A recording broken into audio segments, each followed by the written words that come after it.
A fragment from a blog of a Russian man who went on a business trip to South Africa. Translated for your convenience. Me and my friend had to spend roughly 10 hours in Johannesburg. We asked Mikael, and he convinced some kamikaze driver to take us on a tour through the city center. We, the two retards, thought that they were exaggerating about the danger just to frighten us. We thought we'd get to the center, take a good stroll through it, and show everyone that Russians aren't afraid of anything. We ended up not even coming close to doing any of these things. Reason? We nearly shat ourselves. The descent into Johannesburg from the plateau made the city look great. Beautiful, big, modern. Some skyscrapers here and there, some nice Victorian-style buildings, green lawns, blue sky. Upon actually entering the city, the picture changed drastically.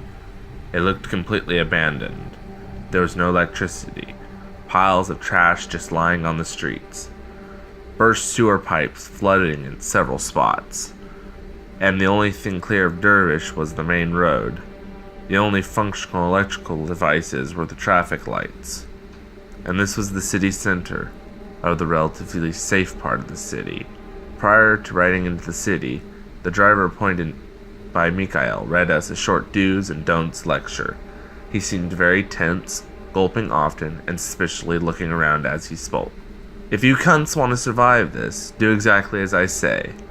After we enter the city, no loud noises, do not attract any attention, no iPhones or cameras flashing through the car windows, do not make eye contact with the ghouls, and no matter what happens, do not open the windows, because suddenly a lamppost can fall and block the way and the ghouls will siege us. Remember that I have kids, so at least follow these rules for my sake. We spent 2 hours riding around the city center. It was quiet enough in the bus to hear a pin drop. To understand what happened to the city, a small historical flashback is needed. After the apartheid was over, a 2 million swarm of Africans flooded the city, opening the era of African Reconquista. They were not natives. They just left their usual places in the desert and went wherever life was better. Mikael, the guy who got us the driver, lived in Johannesburg at the time and told us the following. In the middle of an ordinary workday, something happened. The office center's doors opened and an unorganized crowd of several thousand blacks rushed in, carrying their belongings in huge bags. They asked us not to pay attention to them and continue working, while they were spreading around the building, occupying every bit of territory that was available. Armchairs, stools, sofas, restrooms, and hallways, they were everywhere, happily chatting and wasting no time in taking whatever shiny things the building's original denizens had on them. The office became filled with commotion. Chickens were butchered and gutted in the hallways. Tables and audience rooms were turned into cooking tables. Restrooms became bathhouses. The polite question, "What's going on?"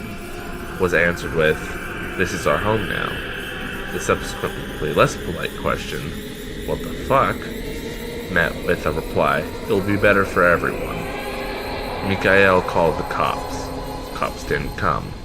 They apologized and explained the same thing was happening across the entire city. Then everyone who could started to quietly flee the city, heading towards the suburbs and Cape Town, while erecting barriers to block paths, hedges, moats, electrified fences. The last district of Johannesburg where you can meet a white man nowadays is the Pretoria suburb. After a massive exodus, owners of the buildings started to think of what to do. Bingo. They decided that if they switched off electricity, water, and sewer access to the buildings, the ghouls will leave them and return to the savannah. So they switched them off. Ghouls didn't even notice. Of course, in the savannah they had neither of these modern conveniences. Where do they shit then? I asked Mikael. Mikael replied that the office owners were also puzzled by this, and completely shocked when they found out. You see, after invading the buildings, none of the ghouls could figure out what the elevator shafts were for. Once they ripped out the elevator doors, they spent a few days scratching their heads and spitting into the darkness, until it finally occurred to them. White people are geniuses when it comes to planning, thought the ghouls, and the shafts became both toilets and garbage dumps ever since. According to Mikhail, it takes roughly 10 years for an average ghoul horde to shit up an office building to the point of complete unlivability. After that, like in good old prehistoric time, the horde migrates to new pastures, occupying another building. We rode through Johannesburg streets, glued to the car windows, devouring the scenery with our eyes.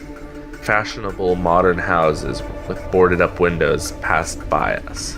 When we came to cross a rare open window, we could see fires burning inside, with ghouls lying or walking around in them.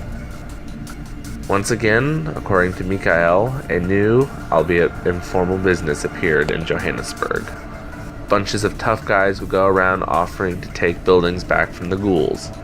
It happens like this. In the middle of the night, several trucks drive up to the building. 100 or 2 armed thugs go inside. Quickly, they grab the sleeping ghouls and simply start throwing them out of the building, trying not to wake up the whole horde. Before the horde completely comes to its senses and starts expressing its displeasure, the thugs weld shut all the doors and windows on the first floor and put up an electrical fence.